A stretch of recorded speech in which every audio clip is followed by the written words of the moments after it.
Hello again, and welcome to part 5 of reviewing the world building of the Avatar The Last Airbender franchise.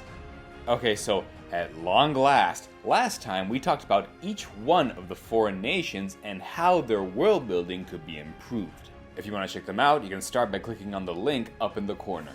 However, there are still a fair amount of details that still need to be discussed. And if you want to continue seeing what they could be, don't forget to click the subscribe button all the way over here to keep this channel growing and to stay up to date for future videos. And also, as a special reminder, in the description below you'll find the link to the official Discord server as well as the official Instagram page of this channel if you want to keep up with more updates and if you want to have further discussions with moi. Check them out and I'll see you there. But now let's get right back to it because frankly, it's time we talked about what is possibly the most glaring issue of this entire franchise. So, let's talk about Nonbenders. Yeah, we're going there. This is a world with 4 different nations that can each control one of the 4 elements. However, in each one, there are a certain amount of inhabitants who are actually non-benders. People who have no control over any element at all. And yes, we did say last time that the air nomads are sort of the exception of this because something approximating 90% of their population are airbenders, and this is because they have such high spiritualism in them. But I should point out that while this is the case for them, there doesn't seem to be any actual data on the ratio between benders and non-benders for all the other nations, regardless if one of them is the majority or the minority or equal or whatever. And honestly, regardless of what the answer is, it would have major implications either way, because being a non-bender in this world would be absolutely terrible. But okay, let's tackle this a bit at a time. Let's assume first that benders are actually a minority, that there's only a select few in the world. This would be frankly the best outcome because then someone with bending would frankly be considered of, I don't know, automatic high status or something. Be it royalty, sheer raw talent, an equivalent of a rock star or a hero or whatever. Socially speaking, it would kind of be how we live in our world, except sometimes a family member is born with a literal superpower, regardless of its origin or technicality. They would frankly get all the praise, all the easy money, and all the attention from those around them, and non-benders would honestly have less to worry about because they'd at least be in higher numbers. And in fairness, there are a few little moments that can confirm this, such as the comic Imbalance, where the council members of what will later become Republic City are trying to create a task force, and Toph's dad is there, insisting the force should include non-benders, seeing as there is quote-unquote more of them. And later on, Sokka mentions that bending is a skill that only some people have, which is a huge clue, but honestly one of the only sources I could find. And it's not exactly confirmed in any other way. Plus, frankly, there still seems to be a lot of benders around, so yeah, I don't know. Anyway, okay, fair, except this wouldn't even be the case all the time. Again, air nomads are filled with benders. This is fully canonical, no sugarcoating anything. So while they would be pacifists and might not have any inclinations to invade or whatever, that doesn't mean there's no chance for the other nations to not see them as a threat eventually. At that point, we'd have to say that all the air nomads would be the ones with the smallest population among the 4 nations, just to be more balanced. Which, yes, could help explain even more how and why they were all wiped out thanks to the invasion of Fire Lord Sozin, but I still think this would make the world pretty damn imbalanced. Because at this point, the air nomads would be seen even more as these strange, mystical beings with these particular abilities, giving them an automatic status just as their birthright, which would contrast with how they see themselves being so meditative and such, and make them kinda just not want to interact with anyone anymore outside of their own people, ensuring that they'd basically not want to roam around the world anymore, and then they'd become even more shut-ins, and then they wouldn't exactly be considered nomads anymore, now would they? And look, maybe I'm wrong, but this really does not match with what we see in the show. Also, there's the other issue if benders are a minority.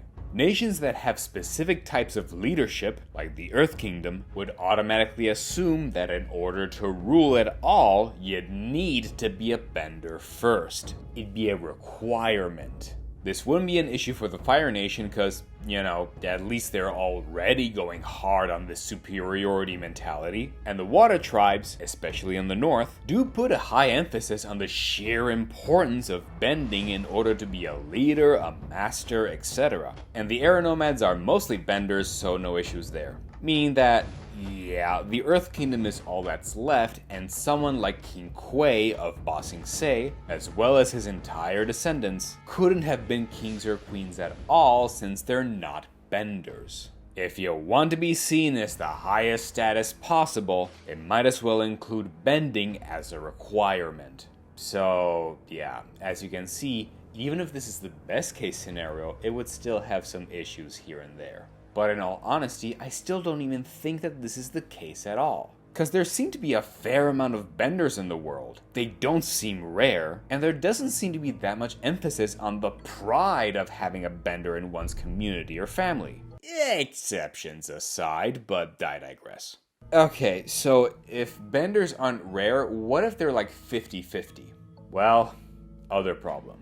Nonbenders would be surrounded by half of their own people having potentially deadly powers. And that means they'd always have to be on the lookout for them in case they'd have any ill intentions. Hell, benders would probably require to have separate schools, not just for training in their elements, but also for proper behavioral training, to weed out any ill intent from them and use them against non-benders. But frankly, even the most rigorous training wouldn't stop the benders who are just bad apples. It's like having half of the population of the world with guns welded to their hands, especially if we're talking about the Fire Nation. And even then, it's not like they can't use bending ever, because it's way too advantageous of a tool for all these people of all the nations, especially if it's such a part of each one of their cultures. From hunting to farming to construction work to just kinda everything that we mentioned in the previous videos. And even then, you can't guarantee to not have accidents ever.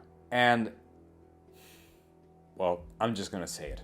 I think that out of all the villains in this franchise so far, Amon was the one who was the most right, creating a culture and movement that was in favor of the non-benders. And mind you, spoilers, sure, it turned out that he was a fake, so fair enough there, but the principle of what he stood for was, I think, still fair. He was absolutely right in trying to start a movement in favor of the rights of non-benders, who would go in their daily lives surrounded by people who would be superior to them, not metaphorically, but literally. And hell, that's a big enough problem if you're stuck in one single nation. What about freaking Republic City, where there's all sorts of benders around? They'd be utterly helpless. And it's why, honestly, while I did think that The Legend of Korra did the right thing by introducing Amon as a concept in general, the franchise as a whole missed the mark by being the only time they introduced this as a legitimate problem. Hell, after Book 1 of Korra, when Amon is defeated, we absolutely never hear any mention of the non-bending issue ever again. He was exposed as a fraud and I guess that's it. But why?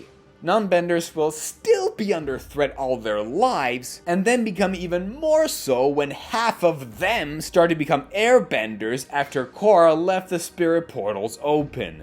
Imagine living your whole life surrounded by superpowered people, and that can never change, only to have a global event happen that gives these poor suckers bending at last, and you're still not among them. Yeah man, being a non-bender in this world would absolutely suck.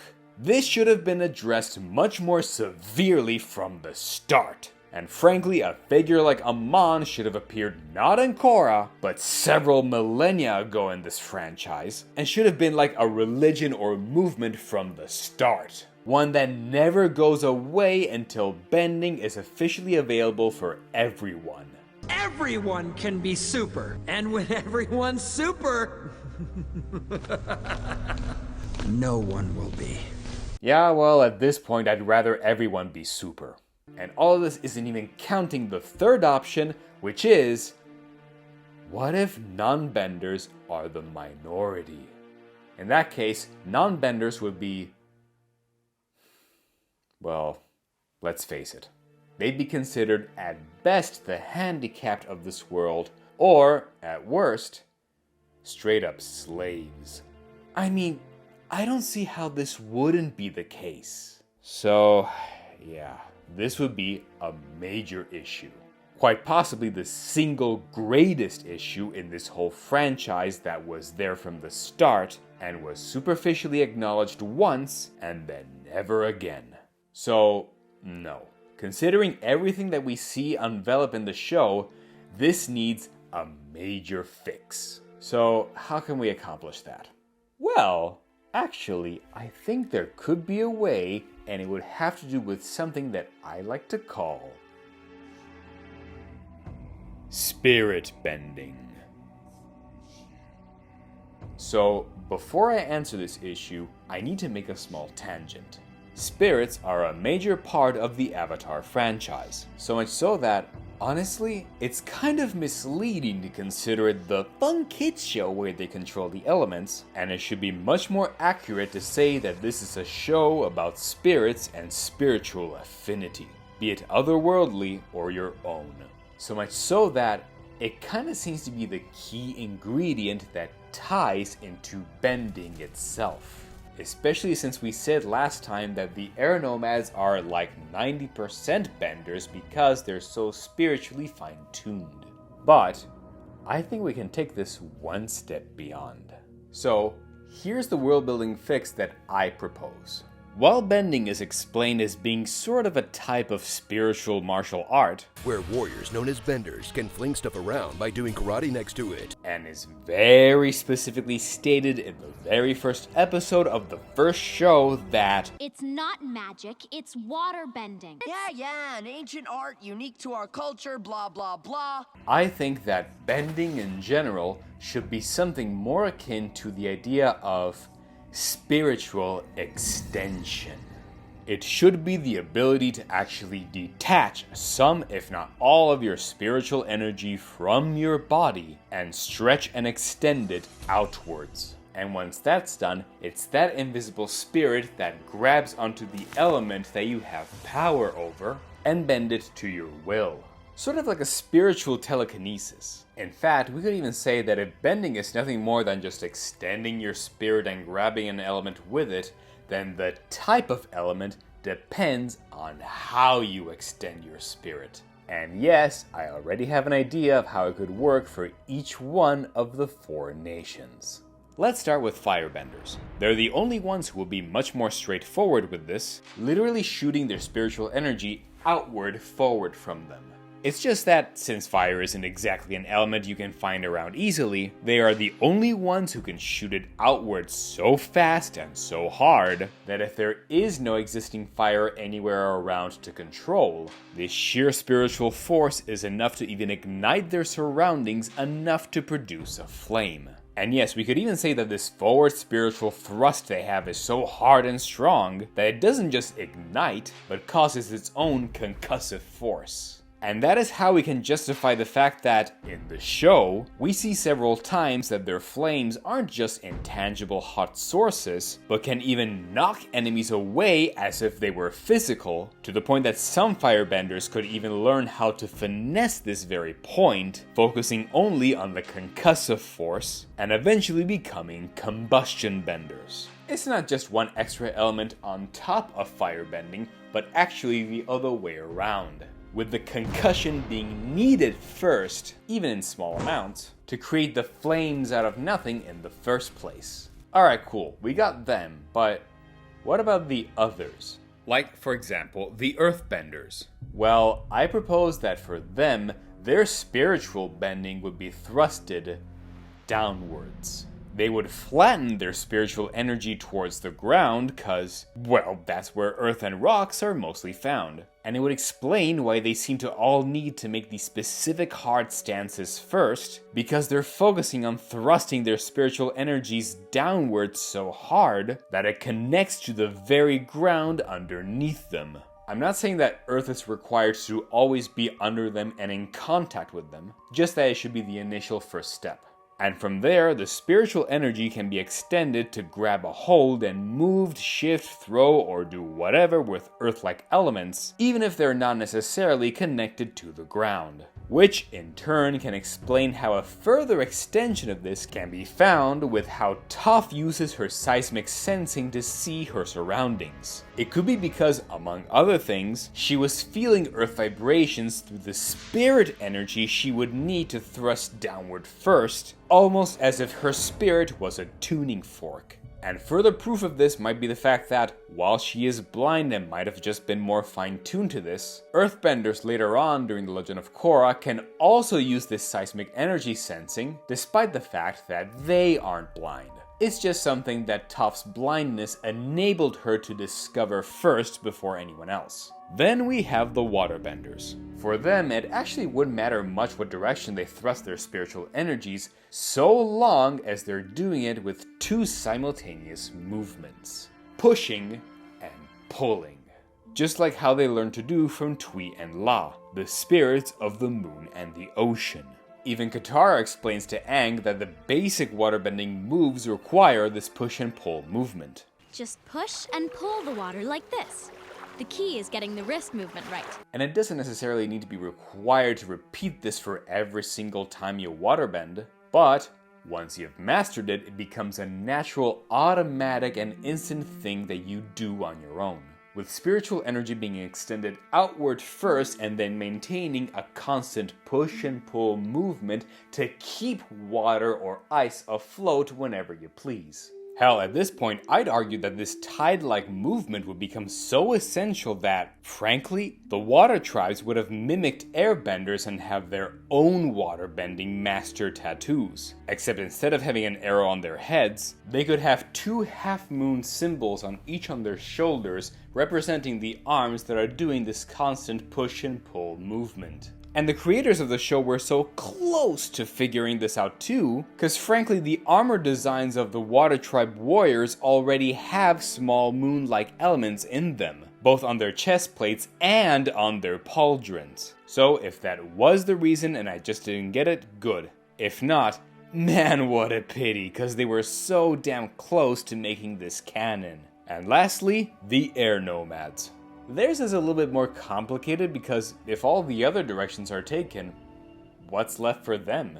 Just shoot upwards? Well, no, because we never really see them do anything remotely like that.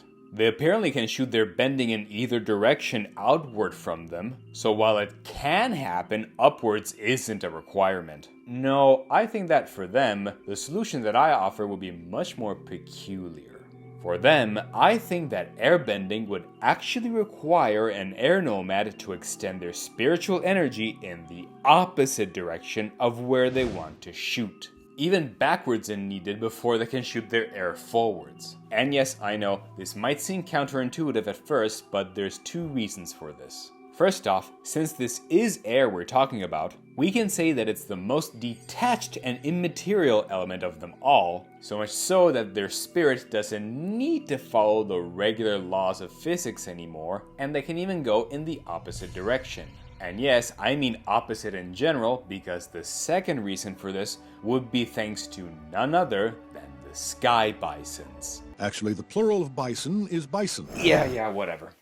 If you think about it, they're these huge creatures, a mix between a bison and a manatee by the way, that, despite their massive size and several ton weight, can easily fly. And do you remember how they fly? The thing they need to do every time is slam their enormous tail on the ground, and then they take flight. So, if airbending requires you to throw your spiritual energy in the opposite direction from where you want to shoot, then the reason they slam their tail is because they are also thrusting their spiritual energies down first with so much force that they have to do so physically, so maybe that's why their tails evolved to have this specific shape, and the result of which grants you the gift of flight despite your weight and mass. And may I remind you that this must work for the airbenders too, because they learned airbending from the bison, who are the original airbending masters in the franchise.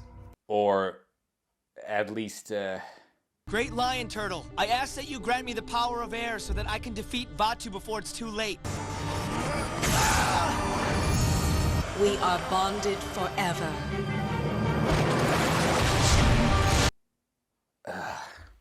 Again, we'll talk about that another time.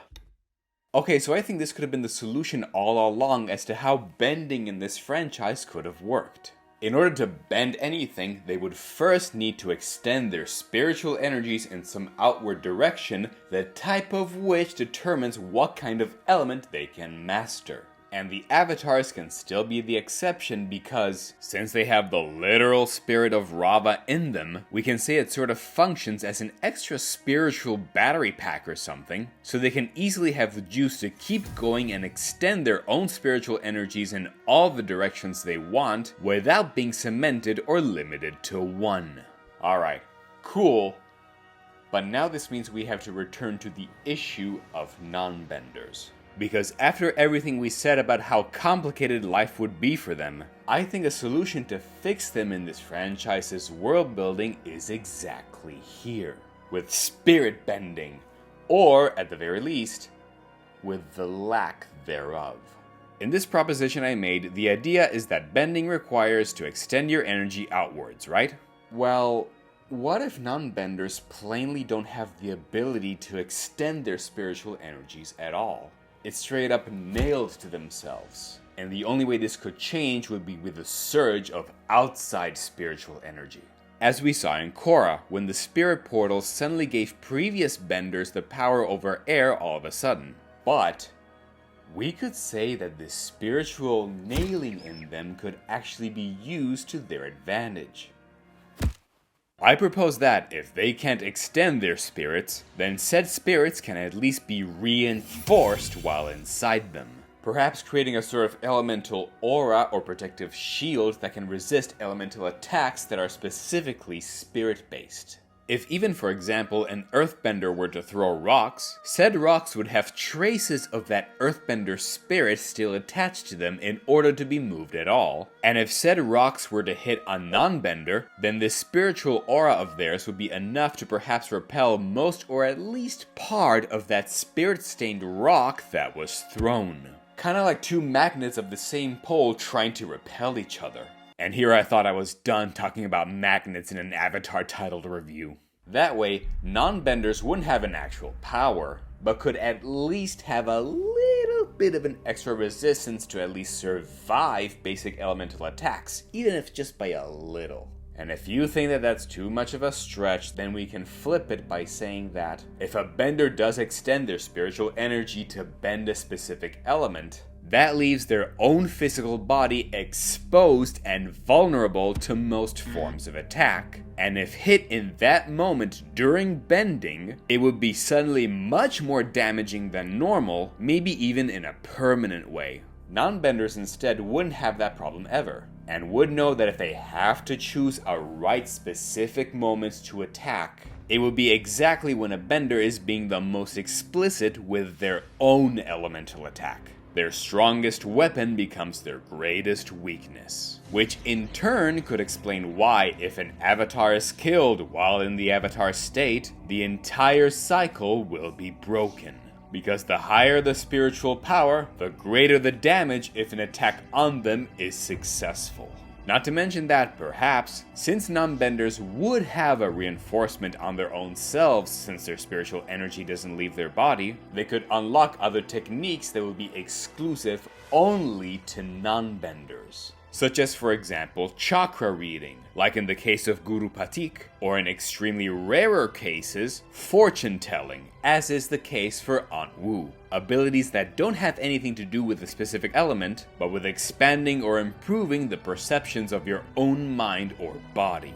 And we can honestly see some evidence in the show already, when King Bumi explains to Aang the concept of Jing, which is the technique to redirect your own energy. There are options in fighting called Jing. It's a choice of how you direct your energy. He says that there are 3 Jings: positive, negative, and neutral, where you choose to do nothing. They could apply here too, because positive Jing could be a full outward force like for the firebenders, so it would be a forward thrust of your spiritual energy. Negative is for the airbenders, whom, as we said, would have to thrust their spiritual energies backwards compared to where they want to shoot air, literally negative. Earthbending would be the neutral Jing, as even Bumi himself mentioned, which is the technique of doing nothing. Or, better yet in this case, to first cement yourself into a still stance and anchor yourself to the ground, aka your spiritual energy is extended downwards, neither positive nor negative. For the waterbenders instead, we can say that it's sort of like Jing 3.5 or whatever, which is the balance between the positive and negative, aka the constant push and pull of your spiritual energy, just like the tides, as we said. So, yeah, even Jings can fit in this picture, except they'd be like 3.5 or 4 or whatever. Well, technically there are 85, but let's... No! Do not give me more homework! Anyway, further proof of this is the fact that it turns out the creators of the show recently revealed an extra new little detail about this franchise, which is the concept of chi fields. This is sort of an energy field that extends from a living being's body and surrounds them, sort of like a slight protective aura. So frankly, this whole idea could work even for the Nonbenders. And actually, while we're at it, we can say that these chi fields are the thing that prevents a bender from manipulating something within another person's body, like manipulating the water inside of a person's stomach or freezing them from the inside. The exception for this is bloodbending, which, again, requires the added power of the full moon, and even without that, the absolute highest mastery of waterbending. So much so that doing it without a full moon would mean that you would have to have the ability to pierce through that chi field first, which could explain why Tarlok, Amon, and their father were able to achieve this. And hell, if you still don't think this makes sense, this could fit perfectly with chi blocking. Cause people like Ty Lee use this technique of hitting very specific pressure points in the human body, and it causes the target to suddenly lose their sensation and movement, and it completely stops their bending. And sure, you might say that bending in general requires you to do specific movements with your limbs and whatever, which is true, but it's not necessarily always or exclusively the case, cause people like King Bumi can easily bend with even just their face, and again later on, Tarlok and his family needed nothing in order to do freaking bloodbending. So this means that movement isn't the important factor here. It's just an extra thing to facilitate bending if you're not the greatest master of your element, but not a requirement. Instead, it should have been spirit extension all along, because in this way, the chi blocking would work yes as a way to block the physical body, but also nail a bender's spiritual energy inside their body. Get it out! Preventing them from extending it outwards towards a nearby element. The actual full solution to stop a bender in their tracks, and since a technique that requires attacking a person's own spirit, the only way to do that is with another spirit, one that can't leave the body, aka it would be a technique available exclusively to non-benders. This could have been the solution to help solve or at least rebalance a little bit the issue of non-benders this whole time.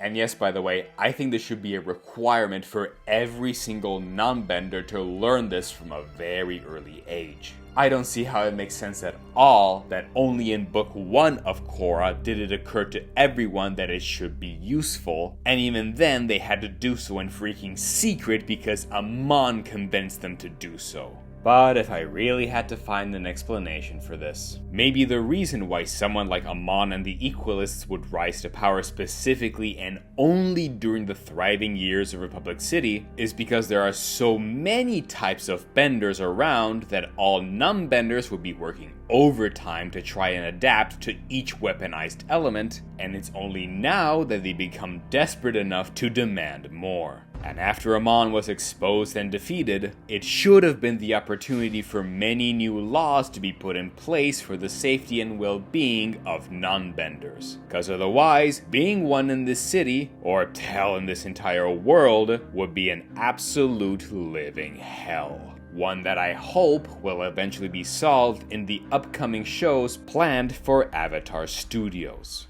With all of that said though, we're not done yet because we have a lot more to cover. So stay tuned for the next video, let me know what you think in the comments down below, join my Patreon if you want to support what I do here, it would be very much appreciated. Don't forget to like, share, and subscribe to the channel, and I'll see you all in part 6, oh god, of these videos of the world building of the Avatar The Last Airbender franchise. Until next time, keep building worlds.